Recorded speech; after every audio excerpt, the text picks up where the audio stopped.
Bismillahirrahmanirrahim. Assalamualaikum warahmatullahi wabarakatuh. Alhamdulillahi ala ihsanihi wa syukru lahu ala taufiqihi wa amtinanihi. Wassalatu wassalamu ala asfa asfiyaihi wa khairi khalqihi wa ala alihi wa ashabihi.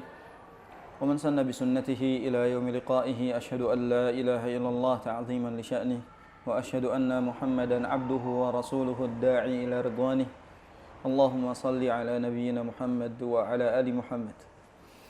Allahumma la ilma lana illa ma 'allamtana fa'allimna ma yanfa'una wa zidna ilma warzuqna fahma ya arhamar rahimin.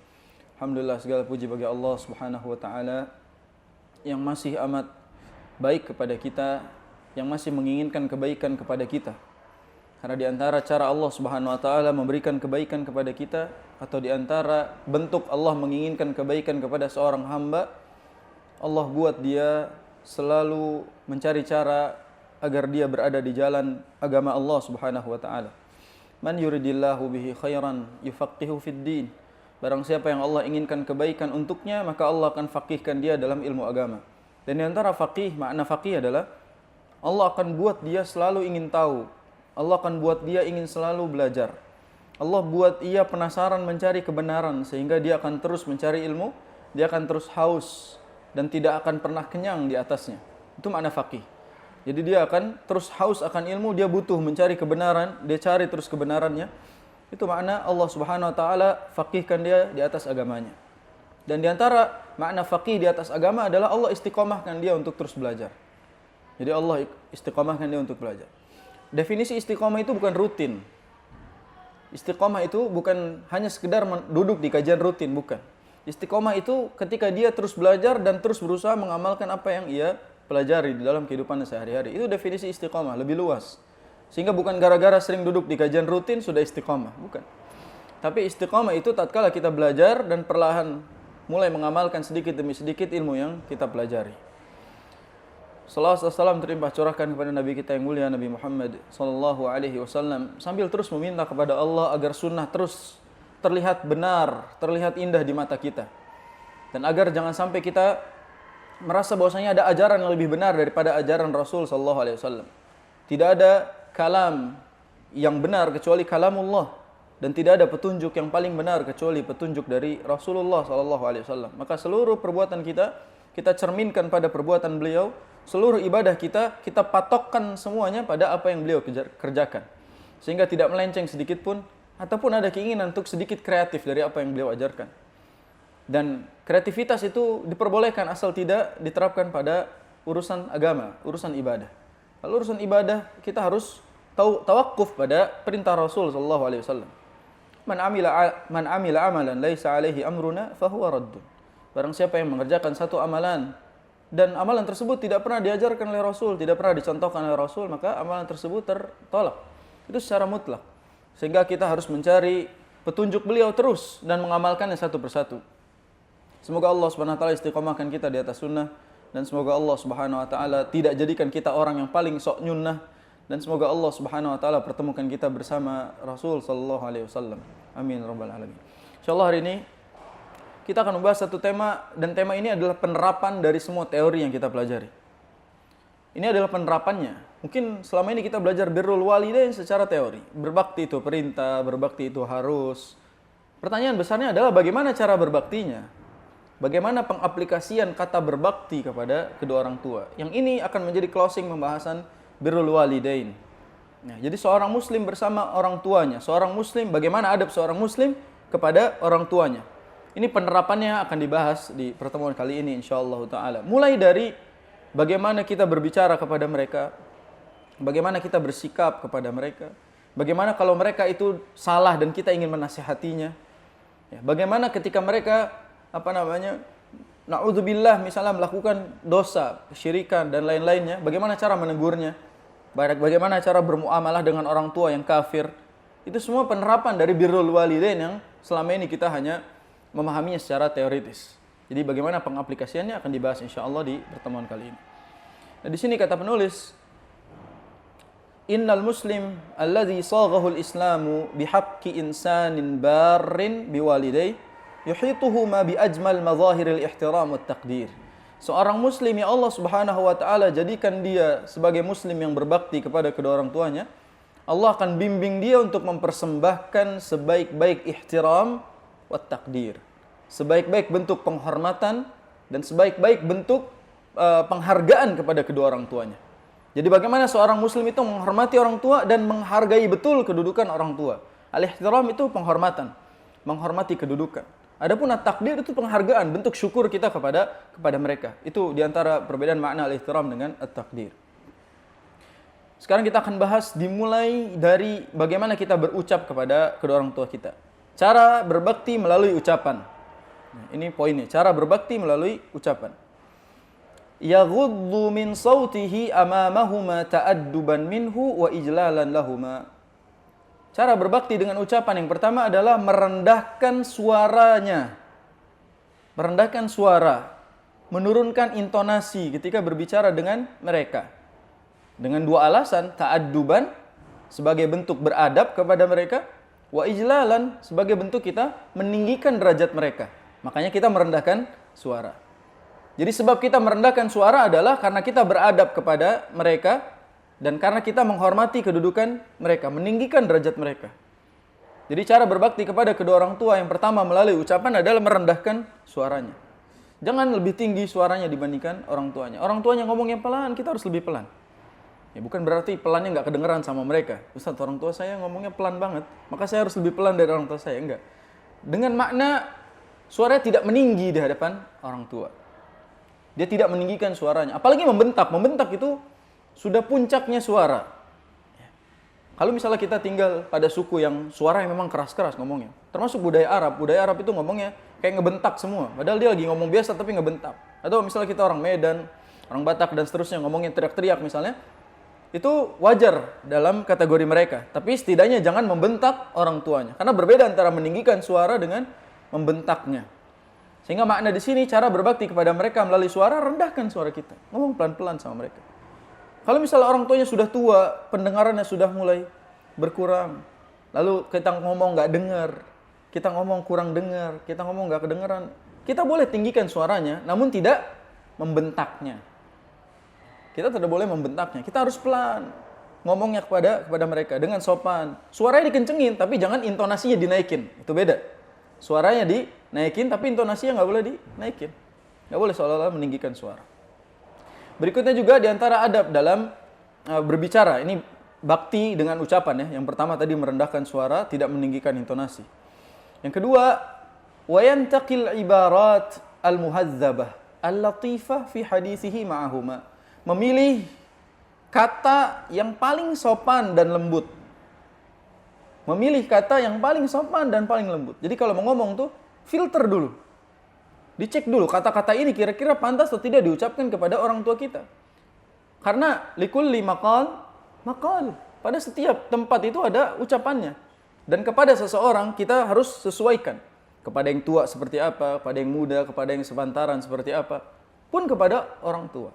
Maka dalam berbicara kepada orang tua, diksi yang kita gunakan, kata yang kita pilih, tidak boleh asal-asalan. Dengan alasan kita biasa begitu bahasanya, kita memang begitu bahasanya, nggak ada. Tetap ada sopan santunnya. Saya kasih contoh misalnya ngomong, gua lu. Gua lu di beberapa keadaan itu sopan loh. Gua lu itu sopan di beberapa keadaan. Karena budaya Betawi itu gua lu itu sopan. Biasa aja, sama orang tua ngomong gua lu sopan. Itu kalau keadaannya seperti itu bukan durhaka. Itu biasa aja. Tapi kalau gua lu diterapkan kepada keluarga yang tidak pernah menggunakan kata tersebut, maka itu jadi durhaka. Salah, berarti ada diksi yang salah. Salah posisi, kurang pas diucapkan pada keadaan yang tidak pas. Maka di sini kita pentingnya memilih kata yang paling sopan dan paling lembut. Gimana caranya orang tua kita tidak tersinggung dengan kata-kata. Ini berbicara juga soal bercanda dengan orang tua. Orang tua saya santuy, Ustaz. Santai aja, orang tua saya diajak bercanda biasa, bercanda sama orang tua. Tapi ada momen di mana orang tua itu sakit hati gara-gara ada kata yang mungkin kurang pas diucapkan kepada mereka. Dan mereka berusaha memakluminya dengan dasar bercanda gitu kadang-kala.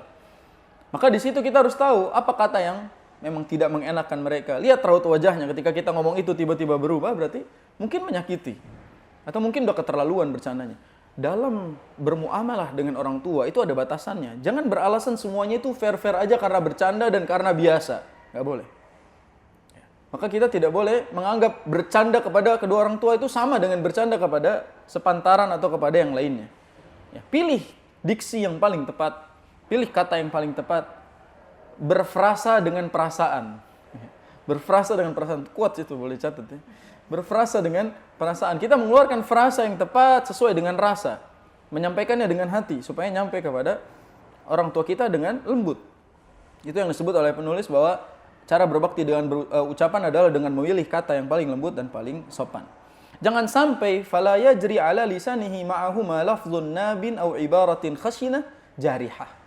Jangan sampai terucap dari lisan kita itu lafaz atau kata yang tajam, atau kata yang kasar, atau kata yang melukai. Khashinah itu kasar, jarihah itu melukai. Jadi jangan sampai kita menggunakan kata yang memang secara mungkin menurut kita nggak apa-apa gitu. Mungkin menurut kita biasa aja, tapi ketika diucapkan kepada mereka, justru itu menjadi kata yang keras, kasar, dan menyakiti. Berhati-hatilah terhadap lisan kita. Maka lebih baik diam dibandingkan mengucapkan yang tidak baik. Bagaimana hadisnya? Man kana yu'minu billahi wal yaumil akhir falyaqul khairan aw liyasmut, kata Nabi SAW. Barang siapa yang beriman kepada Allah Subhanahu wa taala dan hari akhir, maka berkatalah yang baik atau diam. Ini tuh opsional, sehingga kalau emang nggak bisa ngomong yang baik, diam pilihan. Kalau misalnya kita bisa mengeluarkan kata yang baik, ngomong gitu. Jadi kaidah utamanya, al-asl, hukum asalnya itu diam. Sampai kita bisa mengucapkan sesuatu yang baik. Apa kata Nabi SAW? Man somata naja. Barang siapa yang diam, dia selamat. Jadi kalau dia diam, gara-gara menyelamatkan diri dari kata-kata yang bisa menyakiti orang lain, apalagi orang tuanya, itu lebih baik dibandingkan ngoceh, tapi justru menyakiti dan melukai. Makanya dalam hal ini diam itu bisa menjadi emas. Kalau kita memang benar-benar menyelamatkan hati orang lain dari kata-kata yang melukai. Makanya seorang muslim itu al-muslim man salim al-muslimuna bin lisanihi wa yadihi. Seorang muslim itu adalah orang yang muslim lainnya selamat dari lisan dan tangannya. Jangan menjadi lisan tajam. Jangan menjadi orang yang berlisan seperti silet. Setajam silet, na'udzubillahi min dzalik. Nah, itu diantara cara berbakti dengan lisan, dengan ucapan. Hal itu berdasarkan dengan firman Allah Subhanahu wa taala, "Fala taqul lahuma uffin." Jangan katakan kepada keduanya uff. Dan uff itu sebenarnya belum masuk kata. Uff itu belum satu kata, belum. Uff itu cuma gitu. Susah tuh nyontoinnya. Begitulah kira-kira uff. Dia mengeluh. Itu uff dan belum termasuk kata. Bayangkan kalau terucap satu kata, kan dosanya lebih besar. Fala taqul lahuma uff, itu jangan katakan kepada mereka uff tatkala kalian sedang diminta atau disuruh oleh mereka. Jangan katakan uff. Nah, itu kata-kata itu nggak boleh diucapkan oleh seorang anak kepada orang tuanya. Dan Allah Subhanahu wa taala memperdetail dengan kata-kata uff, menandakan kalau seperti ini saja nggak boleh, apalagi terucap satu paragraf kalimat kepada mereka. Nauzubillahi min dzalik. Apalagi kita ngedumel. Kadang-kala di depannya diam gitu, tapi pas jalan ngedumel, si mama nih gini gitu. Sama, itu bagian dari durhaka dengan lisan. Maka uff saja nggak boleh, apalagi yang lain. Ya. Berikutnya, wala tanharhuma, berdasarkan firman Allah SWT, jangan membentak keduanya. Ini dalil dari 2 poin tadi. Wala tanharhuma dalam surat Al-Isra ayat 23. Ya, Allah Subhanahu wa taala mengabarkan wala tanharhuma, jangan bentak keduanya. Dan tanhar pakai hak besar artinya membentak. Nahara.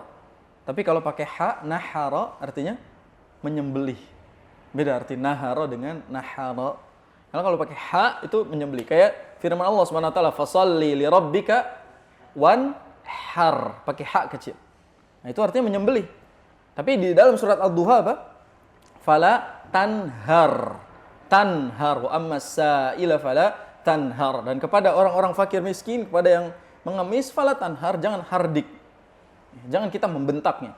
Dan hardik itu berarti bukan hanya soal meninggikan suara, tapi dia membentaknya sampai melukainya. Itu dilarang kepada kedua orang tua kita. Dan kaidah berikutnya, waqul lahum qawlan karima. Katakan kepada mereka perkataan yang karim. Dan karim definisinya adalah sesuatu yang menyenangkan hati mereka. Kata yang membuat mereka itu senang. Udah pernah muji orang tuanya apa belum? Nah, itu bagian dari qawlan karima. Jangan dijelek-jelekin. Ya. Mak ini cerewet banget misalnya gini. Mama ini orangnya bawel banget gitu. Kali-kali puji.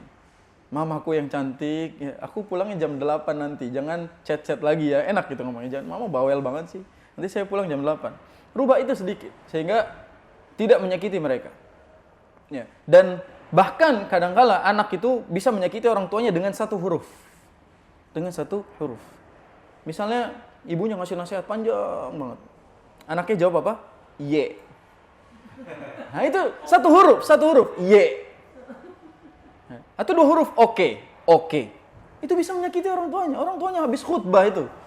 Khutbah, dijawabnya cuma O sama K, oke. Wah, kita nggak sadar dengan kata-kata atau dua huruf tadi itu bisa melukai mereka. Maka kita belajarlah memilih kata-kata yang memberikan al-kalimatul lati tasurruhuma. Memberikan kebahagiaan kepada mereka. Ya, menjadikan mereka itu berbahagia dengan kata-kata tersebut. Kabarkan mereka kabar gembira dari ucapan atau lisan kita. Itu diantara cara berbakti kepada kedua orang tua. Berikutnya kita akan bahas berbakti kepada kedua orang tua melalui perbuatan. Dan ini la yu'at wa la yuhsa. Tentunya ini tidak bisa dihitung, tak terhingga jumlahnya cara berbakti kepada kedua orang tua melalui perbuatan. Bahkan Allah Subhanahu wa taala ketika memerintahkan kita berbakti hanya menggunakan kata apa? Ihsana. Dan ihsan itu kalimatun mujazah. Ini ijaz di dalam balaghah. Di dalam balaghah disebut ijaz. Ijaz itu dia merangkum dengan sebuah kata tapi bermakna begitu banyak ribuan kalimat, begitu banyak sikap yang bisa kita terapkan dari kata tersebut. Wabil walidaini ihsana, kepada kedua orang tua mereka berbuat baik. Sekarang saya tanya, berbuat baik itu apa aja? Itu enggak terhitung, tak terhingga. Sehingga kata-kata ihsan itu mewakili seluruh sikap yang baik kepada kedua orang tua. Makanya Allah bilang ihsana, enggak sebutin secara rinci. Dan diantara hikmahnya juga kenapa disebut ihsana, karena bakti seseorang itu berbeda-beda dari satu orang ke orang yang lain. Tidak bisa diterapkan secara template baktinya, enggak bisa. Karena setiap orang punya caranya berbuat baik kepada kedua orang tuanya. Makanya disebut ihsana. Di antara hikmahnya kenapa disebut ihsan juga, kemarin baru kita bahas bahwa di atas Islam dan iman adalah ihsan. Ini bukti bahwa perbuatan baik kita itu bukan semata-mata balas budi kepada orang tua. Tapi ihsan, kita mencari ridho Allah Subhanahu wa taala. Karena Allah yang suruh kita bakti kepada mereka, kita harus bakti kepada mereka. Meskipun mereka mungkin ada posisi di mana mereka tidak baik kepada anaknya, tidak ngurus anaknya, tidak menjadi orang tua yang baik buat anaknya. Terlepas dari itu. Karena bakti kepada mereka itu harus dibangun di atas ihsan. Kita sebutkan di antara contoh-contohnya bagaimana cara berbakti kepada kedua orang tua melalui perbuatan, dan di sini disebutkan. Yang pertama yang disebutkan di sini adalah fawajibun 'alal waladil muslimil bar fi mithli hadhil halah, wajib bagi seorang muslim yang berbakti dalam keadaan seperti ini an yata'atta ilaihima birifqin wa tu'diyatin wa labaqatin wa samaha. Ya, di sini penulis memberikan contoh kepada kita bagaimana caranya berbuat baik, berbakti kepada kedua orang tua dengan perbuatan. Yang pertama, bersikaplah sangat lembut kepada mereka. Bersikaplah samahah, penuh dengan toleransi. Jadi bersikaplah lemah lembut dan toleransi. Apa definisi toleransi? Orang tua mungkin punya pendapat, kita punya pendapat. Sikap kita ngapain? Menghargai pendapat mereka. Itu sikap namanya. Itu perbuatan kita. Adakala kita pilih A, orang tua kita milih B, dan kedudukan kita tidak bisa ngapa-ngapain kecuali mentaati pilihannya yang B. Percayalah, Allah Subhanahu wa taala memberikan pilihan yang terbaik melalui lisan mereka. Terkadang memang otoriter, perintah dari orang tua itu yang terbaik di sisi Allah Subhanahu wa taala. Yakinlah itu. Dan kalau memang kita punya prinsip dan kita yakini ini lebih baik untuk kita, jalankan, namun jangan sakiti atau jangan seolah-olah menyalahkan pendapat dari orang tua. Sering terjadi dua pendapat antara orang tua dengan anaknya, dan itu normal saja dalam kehidupan. Sikap anak juga diuji di situ. Bagaimana caranya dia menghadapi ekspektasi orang tua dan pendapat orang tua yang berbeda dengan dirinya. Kalau emang baik pendapatnya, pertimbangkan. Kalau tidak baik, kasih tahu kepada mereka dengan cara yang lembut dan kita menghargai pendapat mereka. Jangan langsung di-cut. Mama nih, jangan ngatur-ngatur hidup saya. Memangnya kamu mau diatur sama siapa? Kan yang mengatur hidup anak adalah orang tuanya. Kalau memang nggak mau diatur, dari awal ngomongnya, dari bayi ngomong, saya nggak mau diatur sama mama gitu. Dari awal ngomongnya. Jangan pas sudah bisa ngomong baru ngomong kayak begitu. Kadang-kala kita memang diajari bicara sama orang tua kita, dan ketika sudah bisa bicara, justru kita membantah kedua orang tua kita. Kita dulu diajarin jalan sama mereka, pas sudah bisa jalan, paling susah diajak jalan sama orang tua. Haji. Ini perkara yang menakjubkan. Dulu kita diajarin jalan sama orang tua. Sekarang orang tua mau ngajak jalan, sibuknya subhanallah. Gak bisa. Cuma sekedar ngajak jalan aja gak bisa. Padahal dulu yang ngajarin jalan orang tuanya. Dulu yang ngajarin ngomong, mama, bapak itu orang tua. Ngajarin supaya dia bisa berbicara. Pas sudah bisa berbicara, malah jago ngebentak orang tuanya. Subhanallah, amrun ajib. Ini perkara yang sangat luar biasa bahwa kita itu justru menjadi bumerang bagi mereka. Kita malah melukai mereka. Nah, berikutnya juga ini diantara sikap cara menasihati mereka ketika mereka keliru, ya. Cara berbakti dalam menasihati mereka. Nah, di sini penulis bilang la yashtad. Jangan terlalu keras dalam menasihati mereka. Wala yaksu. Jangan berbuat menintimidasi orang tua ketika dia salah. Wala yanhar. Jangan membentak juga. Bal yuhawilu iqna'ahuma bizakain wa talattufin. Dan kita berusaha untuk menyampaikannya dengan cara yang cerdas dan cara yang lembut. Kita pilih cara yang paling tepat untuk menasihati orang tua. Ini sedikit tips saja. Dan ini mungkin bisa dijadikan pelajaran. Dalam menasihati orang tua, kita tidak boleh memposisikan diri kita di atas dia. Jadi kalau mau menasihati orang tua, kita tidak boleh menjadi guru bagi mereka. Karena mereka tidak akan mungkin digurui oleh anaknya. Jadi cara menasihati mereka justru dengan beberapa kaidah. Kaidah yang pertama, ajak mereka ngobrol atau diskusi. Yang kedua, caranya adalah bertanya kepada mereka tentang sesuatu. Misalnya mereka melakukan satu kesalahan, kita tanya, "Mah, kira-kira perbuatan ini menurut Mama gimana?" Kalau kata orang tuanya, "Ya itu perbuatan yang salah." Nah, itu mungkin kita harus perbaiki kesalahan kita di situ. Jadi kita ajak diskusi, jangan diceramahin. Kadang-kala anak pulang dari pesantren, pulang ke rumah langsung innal hamdalillah. Nahmaduhu langsung depan orang tuanya. Biasanya kayak gitu, keras dia. "Mah, enggak boleh datang ke acara itu. Kullu bid'atin dhalalah," gitu kan. Enggak boleh datang ke acara itu. Langsung dia terang-terang. Sehingga seringkali orang yang ngaji itu pulang ke rumahnya, ketemu sama orang tuanya justru menjadi lebah yang menyengat. Dia menyengat kedua orang tuanya dengan apa-apa yang dia pelajari dari luar. Kadang-kala zaman sekarang menasihati orang tua itu ada beberapa cara yang bisa kita lakukan. Di antara tadi mengajak mereka ngobrol, diskusi sambil santai, sambil bercanda. Atau yang kedua, bisa juga dikirimkan rekaman kajian. Kalau itu Ustadz udah sering diterapkan sama orang tua saya gitu. Orang tua saya ngirimin saya kajian terus, setiap hari dikirimin nasihat terus sama orang tua. Balikin kirim kajian ke mereka. Dan pastikan kajian yang dikirim ke mereka dari Ustadz yang usianya lebih tua dari orang tuanya. Ustadz yang masih muda, ini Ustadz kemarin sore gitu, langsung ceramain orang tua. Cari yang lebih tua, yang udah sepuh, udah jenggotan, udah tua, kirimin ke mereka. Karena mereka akan merasa dinasihati oleh orang tuanya. Atau cara berikutnya, kasih mereka hadiah buku. Kasih mereka buku. "Pak, Ma, ini ada hadiah buku." Pasti buku cara menjadi orang tua yang benar gitu bukunya kan. Nggak apa-apa, kasih. Itu bagian dari cara menasihati mereka.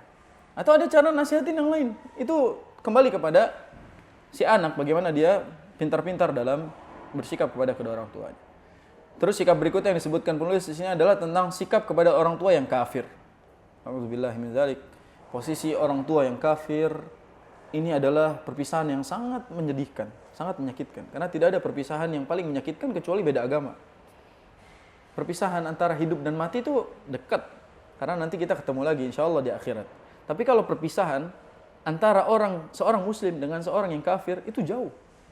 Karena di dunia mungkin dia bisa ketemu, tapi di akhirat ketika dia masuk surga dia tidak bisa memberikan syafaat sama sekali. Gak bisa minta Allah masukkan orang tuanya ke dalam surga karena orang tuanya kafir. Na'udzubillah. Karena sepakat bahwasanya orang-orang kafir fi nari jahannam. Innal ladzina kafaru min ahlil kitabi wal musyrikina fi nari jahannam. Yang lebih sakit lagi apa? Ketika mereka meninggal, kita tidak bisa mendoakan mereka. Kita tidak bisa mendoakan mereka. Itu sedih. Kita tidak bisa minta diringankan azabnya, dimudahkan hisabnya, nggak bisa. Karena mereka kafir, na'udzubillah. Maka perpisahan yang paling menyedihkan adalah saat memiliki orang tua yang masih kafir. Dan itu butuh kesabaran yang sangat besar untuk menasihatinya, untuk bertahan hidup dengan mereka, itu butuh nasihat yang besar. Itu butuh kesabaran yang sangat tinggi. Makanya di sini seorang muslim berbakti kepada orang tua yang kafir, Allah Subhanahu wa taala menegur mereka. Kalau misalnya wa in jahadaka ala an tusyrika bima laisa laka bihi ilm fala tuti'huma.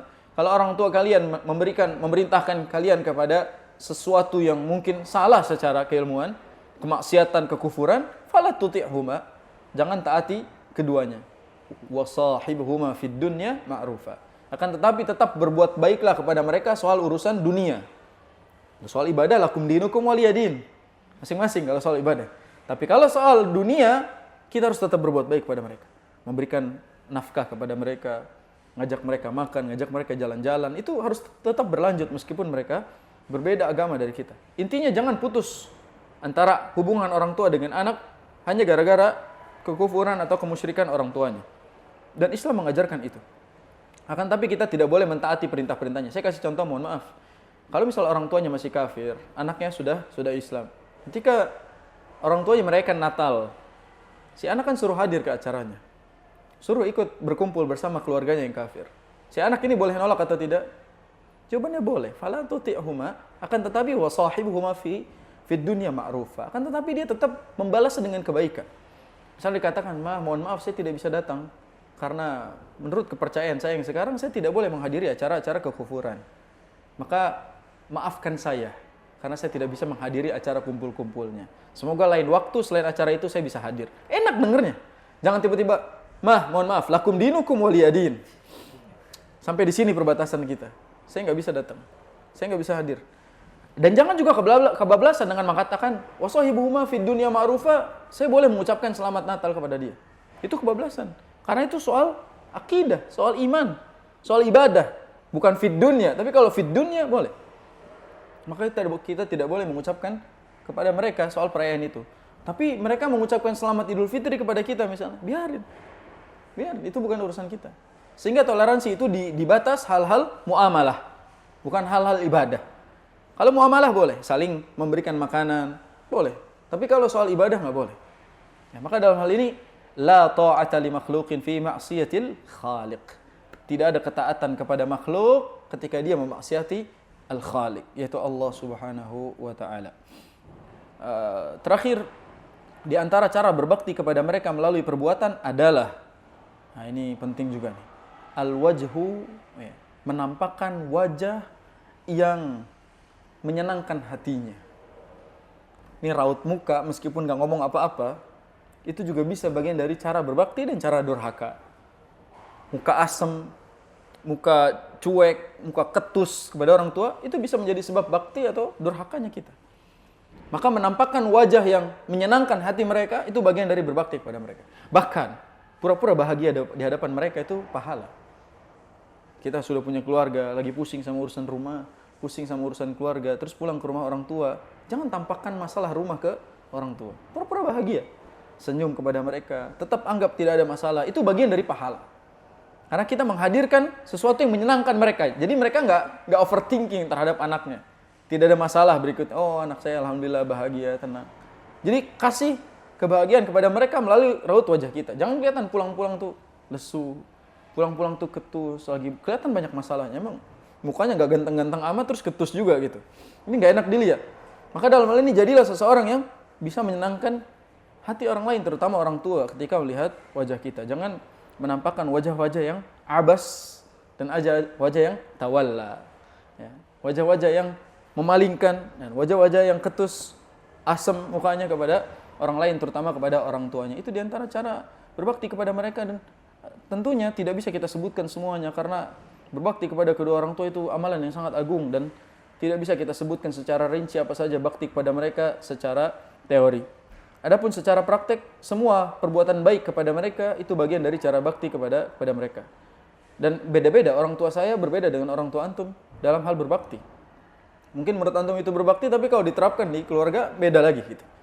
Jadi cara berbakti itu dikembalikan kepada masing-masing individu dengan ihsan versi mereka masing-masing. Dengan kebaikan versi mereka masing-masing. Ketahuilah, Allah itu mencintai orang-orang yang muhsinin. Innallaha yuhibbul muhsinin. Wallahu yuhibbul muhsinin. Allah mencintai orang-orang yang berbuat ihsan. Dan ihsan terbaik seorang insan adalah kepada kedua orang tuanya. Ihsan terbaik seorang insan adalah kepada kedua orang tuanya.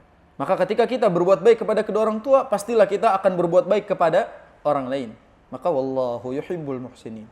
Allah itu mencintai orang-orang yang berbuat baik. Nah, poin berikutnya, dan ini poin terakhir di bab ini, adalah cara berbakti kepada kedua orang tua yang sudah wafat, yang sudah tidak ada. Ini endingnya. Kalau orang tuanya sudah tidak ada, bagaimana bakti kita? Ada poin yang nyelekit di awal adalah Orang tua, mungkin kita masih bisa berbakti kepada kedua orang tua walaupun mereka sudah wafat. Namun kita tidak bisa mendapatkan ridha mereka saat mereka sudah wafat. Mungkin berbaktinya masih bisa, tapi dapat ridhonya nggak bisa. Sehingga hidupnya mereka yang kita cari apa? Ridhonya. Karena mungkin soal berbakti pas mereka wafat, kita masih bisa berbakti sama mereka dengan cara-cara yang akan kita sebutkan. Tapi soal ridho, soal senyuman mereka, soal kebahagiaan mereka, itu tidak akan bisa kita dapatkan. Dan pernahkah kita berpikir bahwa kala itu, pada saat mereka masih hidup, kita belum mampu membahagiakan mereka. Tapi pas mereka sudah tidak ada, kita di posisi ingin sekali membahagiakan mereka. Dan itu penyesalan tak berarti. Jadi meminta ridho kepada mereka yang sudah tidak ada tidak akan mungkin terjadi. Justru ridho itu digapai ketika mereka masih hidup. Makanya Nabi SAW menyebutkan ragima anfu rajulin mal'unun mal'unun. Ragima anfu rajul, ragima anfu rajul, ragima anfu rajul. Celaka, celaka, celaka 3 kali kata Rasul. Sampai para sahabat nanya, "Man ya Rasulullah?" Siapa wahai Rasulullah? Kata beliau, "Man adraka walidayhi ahadahuma aw kilaihima." Barang siapa yang masih punya orang tua, masih hidup orang tuanya, salah satu atau kedua-duanya, tapi tidak masuk surga sebab ridha orang tuanya. Jadi orang tua yang masih hidup adalah kunci surganya.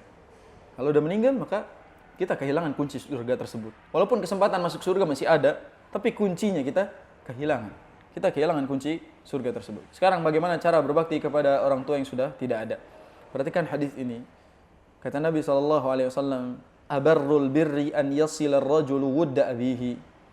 Di antara cara berbakti yang terbaik adalah dengan menyambung kekerabatan orang tuanya yang sudah tidak ada.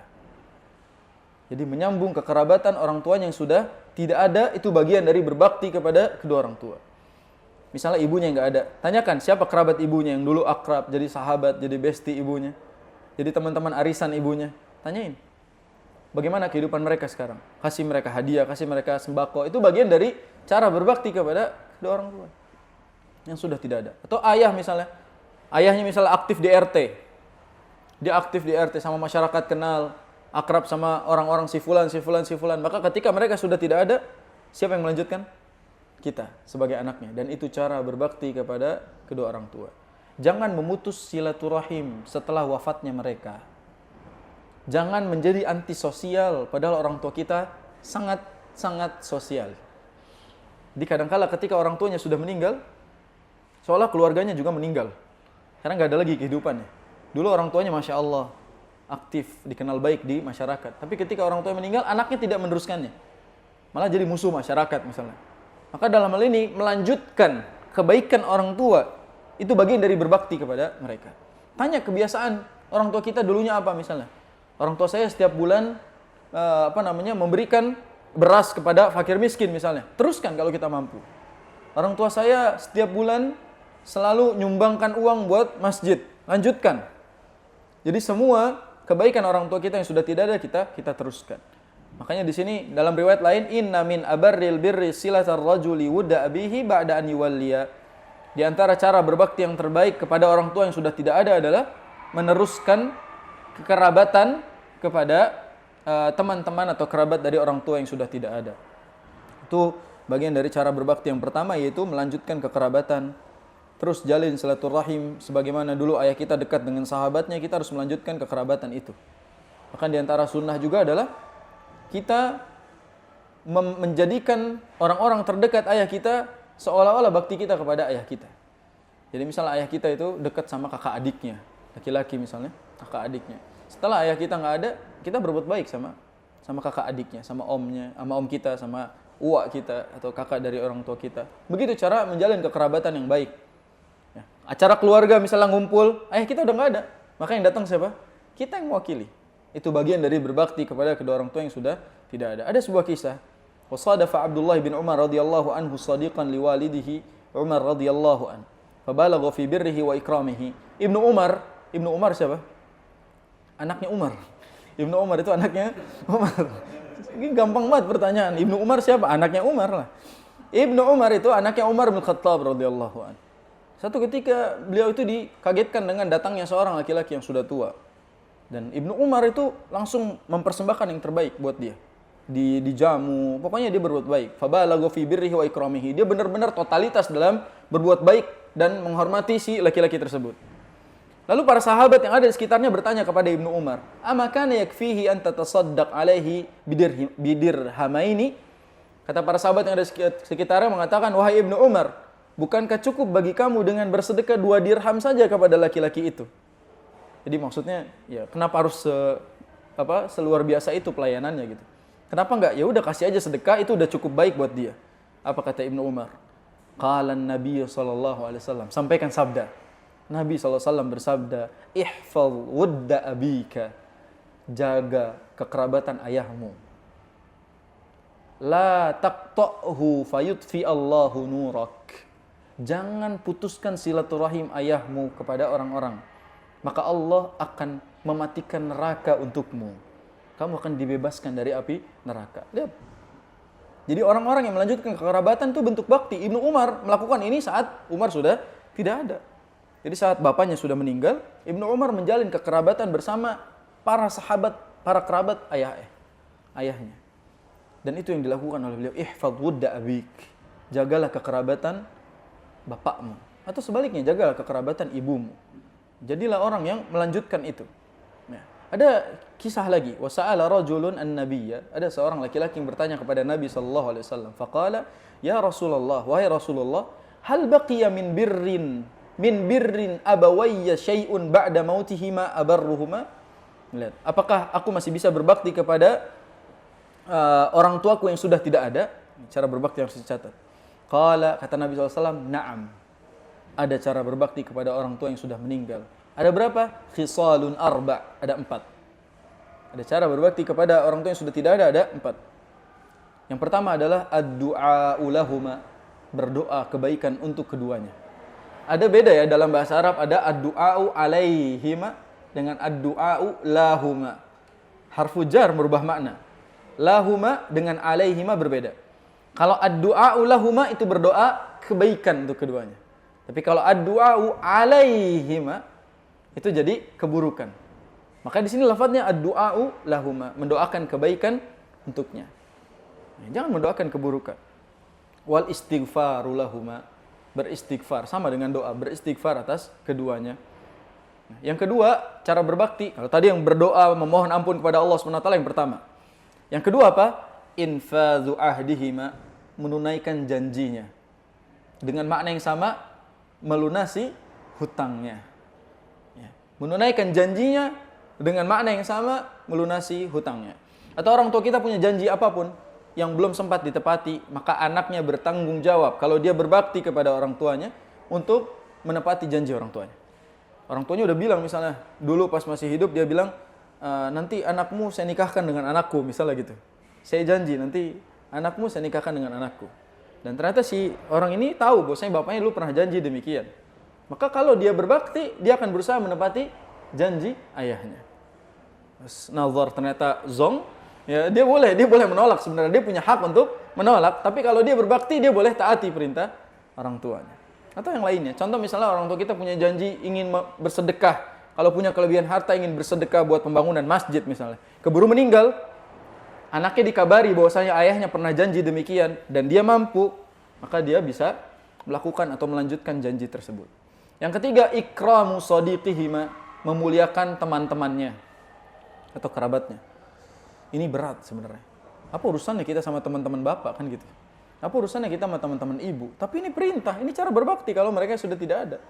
Kita yang melanjutkan pertemanan, kita yang melanjutkan silaturahim mereka ketika mereka sudah tidak ada. Yang terakhir juga disebutkan secara khusus, wasilatur rahimil lati la rahima laka illa min qibalihima, menjalin silaturahim kepada keluarga dan kerabatnya. Jadi ada 4, saya ulang. Yang pertama, mendoakan kebaikan dan beristighfar untuk keduanya.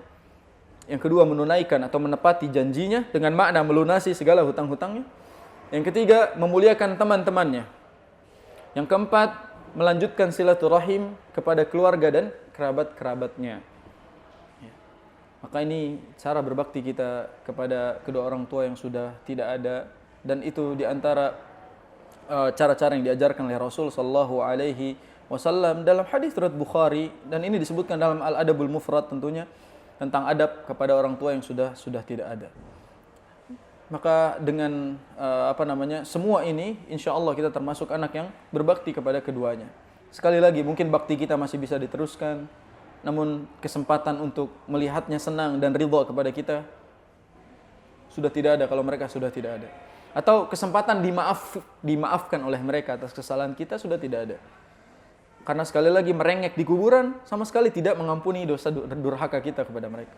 Merengek di kuburan sama sekali tidak menjadikan mereka akhirnya ridha terhadap kita. Karena mereka sudah tidak bisa lagi mendengar suara kita. Ini saya juga titip pesan berkaitan dengan ziarah kepada makam orang tua. Apakah ziarah kepada makam orang tua bagian dari berbakti kepada mereka?